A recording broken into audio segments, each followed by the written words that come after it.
Halo, ketemu lagi di Voi hari ini, rubrik unggulan dari Voi.id yang mengangkat isu-isu panas yang terjadi di Indonesia dan seluruh lapisan dunia. Pada Voi hari ini, kali ini kita akan membahas soal COVID-19. Ya, sebenarnya isu lama yang kemudian muncul lagi karena memang kasusnya itu dalam seminggu terakhir di Indonesia meningkat sampai 104%. Jadi dalam rata-rata dalam sehari ada 1.000 kasus yang terjadi di Indonesia. Penularan COVID baru ya.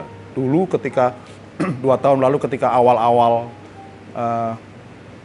COVID ini muncul di Indonesia, kita masih bicara soal ratusan kasus itu sedemikian heboh ya. Kita sudah ada kekhawatiran yang sangat besar. Tapi sekarang dengan ribuan kasus, 1.000 kasus lebih per hari, kita masih seolah-olah tidak peduli ya, cuek saja ya. Ya, mungkin kepercayaan diri kita memang sudah semakin besar karena memang sudah melakukan banyak persentase masyarakat Indonesia yang sudah melakukan vaksin 2 kali atau bahkan 3 kali. Tapi tetap saja kewaspadaan itu tetap harus dijaga. Makanya tidak heran ketika muncul subvarian baru BA4 dan BA5 dan seolah-olah masyarakat Indonesia sudah tidak terlalu lagi peduli dengan keberadaan COVID yang menurut Satgas COVID, menurut pemerintah, pandemi ini belum berakhir. Tapi seolah-olah kita sudah merasa bahwa it's over, sudah selesai, sehingga kita bisa melakukan aktivitas dengan bebas tanpa ada batasan-batasan tertentu. Bahkan ketika Presiden Jokowi beberapa waktu lalu mengeluarkan pengumuman bahwa orang sudah boleh beraktivitas di luar tanpa harus bermasker, tapi kalau di dalam ruang tetap bermasker, itu pun tidak sepenuhnya dipatuhi gitu. Maka tidak heran ketika Satgas COVID-19 mengeluarkan surat edaran nomor 20 pada kemarin, nomor 20 tahun 2022 bahwa kita tetap harus mematuhi protokol dan pandemi ini belum berakhir. Jadi kita harus kembali seolah di-remind gitu, diingatkan bahwa memang ancaman itu masih ada gitu kan. Ya terbukti dengan kasus-kasus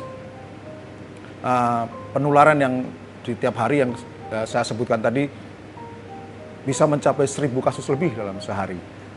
Ya memang kalau kita lihat pada kenyataannya ya di lapangan memang sudah sangat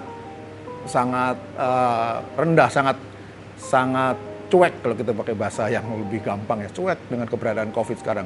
Ya kita lihat saja kalau kita masuk ke mall, tidak ada lagi aktivitas pemindaian dari aplikasi Peduli Lindungi, bahkan di naik kereta, angkutan umum, apapun sudah tidak ada lagi pengawasan yang ketat seperti dahulu ya, ketika harus di-scan, lalu cek suhu, kemudian pemindaian aplikasi Peduli Lindungi untuk melihat apakah kita sudah melakukan vaksin.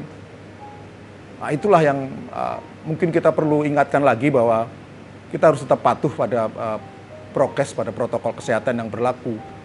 Sudah 2 tahun ini, walaupun ada pelonggaran, tapi itu sama sekali belum dihapuskan dari Indonesia, karena memang ternyata subvarian baru tetap muncul, dan sehingga sampai Satgas COVID perlu mengeluarkan surat edaran bahwa pandemi ini belum berakhir dan sebaiknya masyarakat Indonesia kita tetap waspada dan pengawasan yang ketat tetap harus dilakukan, sehingga tidak apa yang sudah dilakukan pemerintah selama ini untuk memerangi COVID, sehingga kita bisa mencapai